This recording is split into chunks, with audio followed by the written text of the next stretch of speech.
سيدات المغرب تتهيأن لكتابة فصل جديد من المجد القاري حين يواجهن منتخب غانا في نصف نهائي كأس أفريقيا للسيدات. منتخبان يملكان تاريخا وتطلعات نحو منصة التتويج وسط دعم جماهيري متزايد وأحلام وطن بأكمله.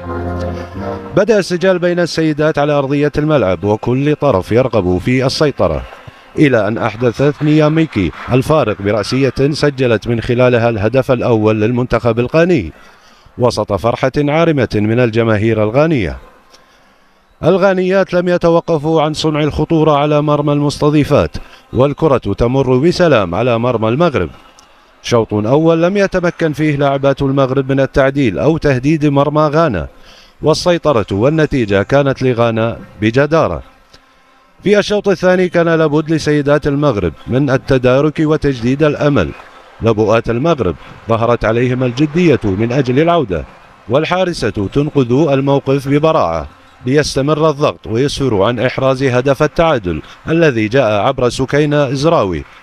تعادل أعاد الأمور إلى نصابها، ولم يشهد الشوط الثاني أي تغيير لتذهب المباراة إلى الشوطين الإضافيين اللذان لم يشهدا أي جديد، ويذهب اللقاء إلى ركلات الترجيح التي ابتسمت للمغرب. انتصار تاريخي يضاف إلى سجل لبؤات الأطلس ليصبحن رغما صعبا في الكرة الأفريقية مقتربات من حلم اللقب أكثر من أي وقت مضى. مشاهدينا، مراسلنا مهدي فودي وفانا بالمداخلة التالية من الرباط بعد الانتصار الثمين لسيدات المغرب والتأهل إلى النهائي الإفريقي. مساء الخير لكم جميعا من داخل أسوار الملعب الأولمبي بالرباط الذي شهد صراعا قويا ومحتدما امتد إلى ركلات الترجيح. وكما قلنا قبل بداية اللقاء، التأهل لن يكون سهلا منال أمام سيدات غانا، وذلك ما كان بصعوبة وبمشقة الأنفس.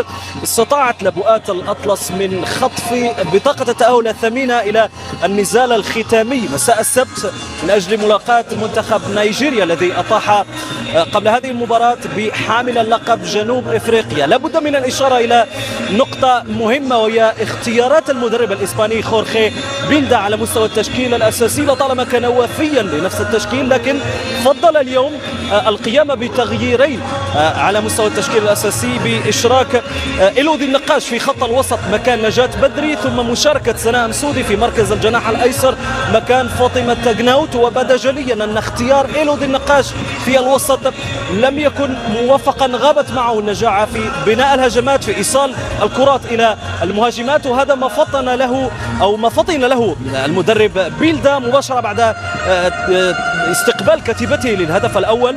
لم يتردد في إنقاذ الموقف وإشراك نجاة بدري مكان إلودي النقاش بعد مرور تقريبا نصف ساعة فقط. بعد ذلك تحسن الأداء، ولو أن سيدات غانا للأمانة وقفنا اليوم سدا منيعا أمام منظومة لاعبي بيلدا.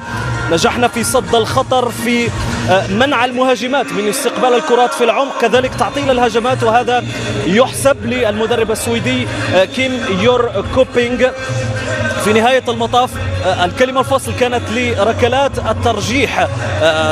صحيح أن هدف التعادل من إمضاء سكينة حرر المجموعة التي حاولت جاهدا إيجاد المنفذ من أجل تسجيل الهدف الثاني، لكن الكلمة الفاصل في نهاية المطاف كانت لركلات الترجيح التي ابتسمت للمغربيات. وربما خديجة رميشي أصلحت الهفوات التي كانت تسقط فيها خلال المباريات السابقة. صدت ركلة جزاء ثمينة تساوي التأهل إلى المشهد الختامي والمباراة النهائية للمرة الثانية تواليا في المشاركة الثانية للبؤات الأطلس فقط، وهذا إنجاز يكررنا إنجاز نسخة 2022 على أمل أن يتوجنا مساء السبت باللقب. سيكون إنجاز تاريخي بكل المقاييس، لما لا، ولو أن المهمة ستكون صعبة كذلك أمام منتخب نيجيريا، منتخب قوي سيسعى جاهدا لإحراج البلد المضيف على أرضه، وسيسعى كذلك للتتويج باللقب. حظ موفق لبؤات الأطلس مساء السبت من أجل الوصول إلى الإنجاز التاريخي وهو التتويج باللقب. سعيد جدا، لأنني أعتقد أن المنتخب في النهائي عن جدارة واستحقاق. كانت مباراة صعبة ومتكاملة. أعتقد أن هناك شوطين واضحين. الشوط الأول كان لصالح غانا، أما الشوط الثاني فكان للمغرب.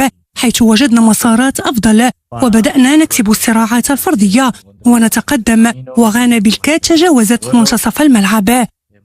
أعتقد أيضا أن الأداء الذي قدمناه في الشوط الثاني كان يجب أن يكون كافيا لتجنب الذهاب إلى الوقت الإضافي ثم ركلات الترجيح، لكن على أي حال أعتقد أن المغرب اليوم فاز عن جدارة واستحقاق. الشيء السلبي الوحيد في المباراة هو إصابة تاغناوت. سننتظر الفحوصات الطبية والاختبارات، أتمنى أن تكون بصحة جيدة.